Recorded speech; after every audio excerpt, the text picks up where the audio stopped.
About 1 in 8 American women will develop invasive breast cancer over the course of her lifetime, but men also are at risk of being diagnosed. In honor of Breast Cancer Awareness Month, Dr. Scott Sonnier from Touro joins us this morning to talk about the importance of getting screened. Dr. Sonnier, good morning to you. Breast cancer, I guess, would be still one of the most common forms of cancer?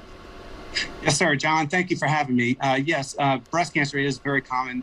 It is the most common malignancy diagnosed in women. As you said, a woman has a 1 in 8 chance of developing breast cancer throughout her lifetime.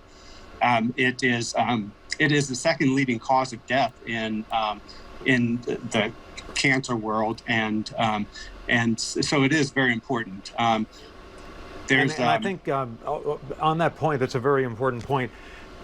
And those rates of death, unfortunately, go up rather dramatically if you don't catch it early. Absolutely.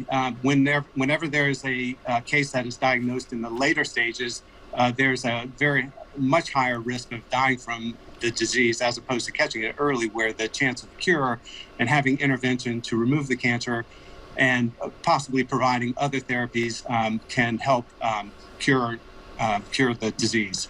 We mentioned in the lead-in there that men are not immune to it. Obviously, as a percentage, the numbers are tiny by comparison to women, but it's not an issue that is, we think of it as just a female issue, and it's not. Correct. Men do have a risk of developing breast cancer. I believe there's about 2,200 cases expected in the United States this upcoming year. Well, we see some of the video there on the screen of the screening that happens, the mammogram. How important, how much would you stress to people the importance of getting screened? It's very, very important to get screened. Breast cancer can be hidden in women for quite some time, and when it is hidden, it oftentimes presents at a very later stage, again increasing the risk of dying from the disease. With some diseases, the family history really plays an important role. Is that the case with breast cancer?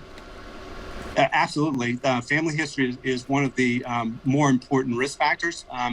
In addition, this day and age with medical technology, we are learning more and more about inherited cancer syndromes that can be associated with development of breast cancer, among other cancers as well. And then in terms of the sort of lifestyle risk, we always talk about, weight and alcohol and those sorts of things. How much do they play a role in it? And I as I understand it, the links are kind of loosely defined. It's not completely clear. It's not like smoking and lung disease, for example.